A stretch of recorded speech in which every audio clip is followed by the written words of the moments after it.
네, 오늘은 골로새서 2장 4절에서 5절 말씀으로 믿음이 굳건한 교회라고 하는 제목으로 말씀 증거하도록 하겠습니다. 바울은 교회가 지혜와 그 지식의 보화가 감추어져 있는 그리스도를 온전히 알기를 원했습니다. 그럴 때 세상의 거짓된 유혹과 속임수에 넘어가지 않고 진리를 붙잡을 수 있기 때문인 것이죠. 바울은 그래서 4절에서 이단과 거짓 교훈으로 인해서 영적인 혼란을 겪고 있는 골로새와 라오디게아 성도들을 향해서 자신의 소망을 피력하고 있는데요. 그것이 이것입니다. 아무도 교묘한 말로 너희를 속이지 못하게 하려 함이라 라고 말씀하고 있다는 거예요. 여기서 이 교묘한이라고 하는 말의 이 헬라어는요, 피다놀로기아라고 하는 단어입니다. 흔하게 사용되어지는 단어는 아닌데요. 신약 성경에서도 바로 딱 여기서만, 오늘 본문에서만 사용되어지고 있는 단어입니다. 이 단어는 고대 철학자들이 이 단어를 정확한 논증을 동반하는 고도의 수사학과 반대되어지는 말로 사용했다는 것입니다. 그러니까 고대 철학자들은 이 단어를 거짓과 술수를 사용한 그럴싸한 이론을 가리킬 때 이 단어를 사용했다는 것입니다. 그러면 왜 바울이 이 교묘한이라고 하는 이 단어를 사용했는지 이제 그 이유가 명백해지는 것입니다. 바울은 이단과 거짓 교사들의 거짓 가르침이 겉으로 볼 때는 어떻다고요? 그럴싸하게 보인다는 것입니다. 나름의 논리도 있는 것처럼 보입니다. 기독교의 진리를 공격하기에 터무니없는 주장들이긴 하지만 그 결론에 이르기까지 전개 과정을 보게 되어지면 매우 치밀하고요. 결론만 전혀 엉뚱하고 그 전개 과정이 때로는 오늘 우리가 이야기하는 것과 동일할 때가 참 많이 있다는 것입니다. 그래서 왜 이단입니까? 그 이단의 한자 풀이를 보게 되어지면 끝이 다르다라고 하는 말이 되어지죠. 그렇습니다. 이단은 끝이 다르기 때문에 이단인 것입니다. 그래서 이단들의 사설이 허술하다 그렇게 보면 안 돼요. 때로 치밀하고 논리적인 전개를 가지고 있기에 쉽게 속을 수 있다는 것입니다. 성도들이 미혹되는 것이 바로 이런 이유 때문입니다. 만만하게 볼 일이 아닌 것입니다. 바짝 경계해야 합니다. 누구라도 이단자들이 공격해 오면 누구든지 다 넘어갈 수 있다는 거예요. 누구든지 미혹되어질 수 있다는 거예요. 목사라고 미혹되지 않을 것 같습니까? 아닙니다. 목사도 미혹되더라고요. 그러면 여러분 어떻게 해야 합니까?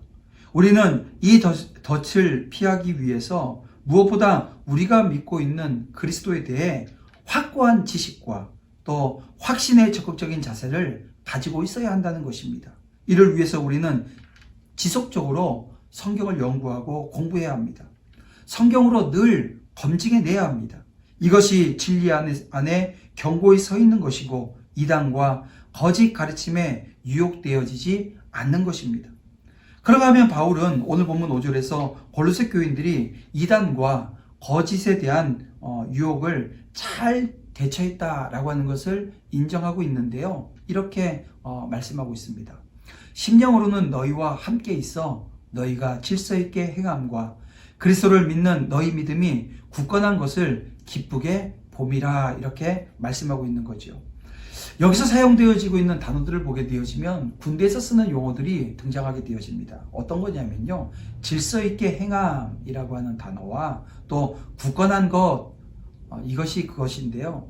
질서 있게 행함이라고 하는 이 원어를 보게 되어지면 탁시스라고 하는 단어입니다. 이것은 본래 균열이나 흐트러짐이 없는 군대의 행렬을 의미하는 단어입니다. 또 굳건한 것에 해당하는 헬라어 스테레오마라고 하는 단어 역시 군대 용어인데요. 경관 전선을 가리킬 때 사용하는 말입니다. 결국 이 말씀을 통해서 당시의 성도들이 그 이단들이 파상 공세를 해오고 있는데 신앙을 잘 지켜냈다는 거예요. 그 파상 공세를 이겨내고 있었다는 것을 시사해주고 있다라고 하는 것입니다. 근데 여기서 우리는 우리 자신에게 한 가지 질문을 해봐야 돼요. 그것은 곧 골로새와 라오디게아 성도들이 처했던 상황이 지금 오늘 우리의 상황과 전혀 무관한 것인가 라고 하는 것을 우리가 한번 따져봐야 된다는 것입니다. 어떻습니까? 여러분, 오늘날 우리의 상황이 그들보다 더 안전하다고 할 수 있을까요? 우리의 신앙을 방해하는 공격이 덜한 것 같이 느껴지십니까? 여러분, 이단과 거짓 교훈만을 예로 들어도 오늘날이 더 안전한 상태라고 말할 수 없다라고 하는 겁니다. 오늘날 그리스도를 대적하는 이단과 거짓 교훈들은 초대교회 당시보다도 훨씬 더 많아졌고요.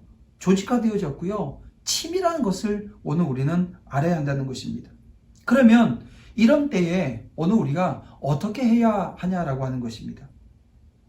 우리에게도 바울이 골로새 교인들에게서 발견한 질서 있게 행함, 그리고 믿음에 굳건한 것, 이것이 있어야 된다는 거예요. 우리의 믿음의 진이 견고해져야 하고요. 믿음의 행렬에 균열이 일어나지 않도록 노력해야 된다는 것입니다.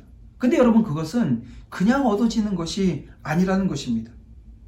군대가 오와 열을 맞추어 행렬을 하는, 행진을 하는 그 모습을 오늘 우리가 보면서 어떤 생각을 하느냐. 야, 정말 대단하구나. 어떻게 저렇게 많은 사람들이 오와 열을 맞추고 발을 다 맞춰서 이렇게 행진할 수 있지?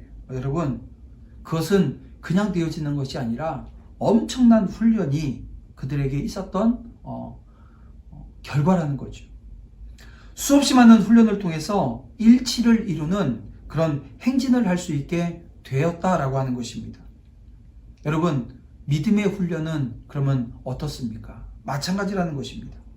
치열한 전장 같은 삶의 현장, 상황 속에서 믿음을 지키려고 한다고 한다면 끊임없는 믿음의 훈련이 오늘 우리에게 있어야 하는 것입니다. 성경에 등장하는 많은 믿음의 선지자들을 보십시오. 아브라함을 비롯한 많은 믿음의 선지자들을 보세요. 그들은 믿음의 훈련을 통해서 견고한 신앙과 믿음을 소유할 수 있었던 것, 우리는 성경을 통해서 목도하게 되어집니다. 그래서 오늘 우리는 그 사실들을 기억해야 합니다. 결국 오늘 우리에게 필요한 건 어떤 훈련입니까? 말씀의 훈련이고, 기도의 훈련이고, 인내의 훈련이고, 연단의 훈련이 오늘 우리 가운데 있어야 된다는 거고요. 그 훈련 앞에 오늘 우리가 취할 태도는 성실입니다. 그래야 온전한 믿음의 소유자들이 되는 것입니다. 그러나 무엇보다도 예수 그리스도를 알아가는 일, 여러분, 이것이 오늘 우리 믿음을 굳건히 하는 일이 될 거라는 것, 여러분 기억하세요. 그리고 믿음은 들음에서 나고, 들음은 그리스도의 말씀으로 말미암는다는 것, 여러분 알아야 합니다. 믿음은 신앙생활의 전부입니다. 믿음이 무너지면 모든 것이 무너집니다. 그래서 바울은 골로새 교회의 믿음이 굳건한 것을 보고 기쁘게 여겼던 것입니다. 믿음이 있으면 혼란스러운 상황 속에서도 혼란스러워하지 않습니다.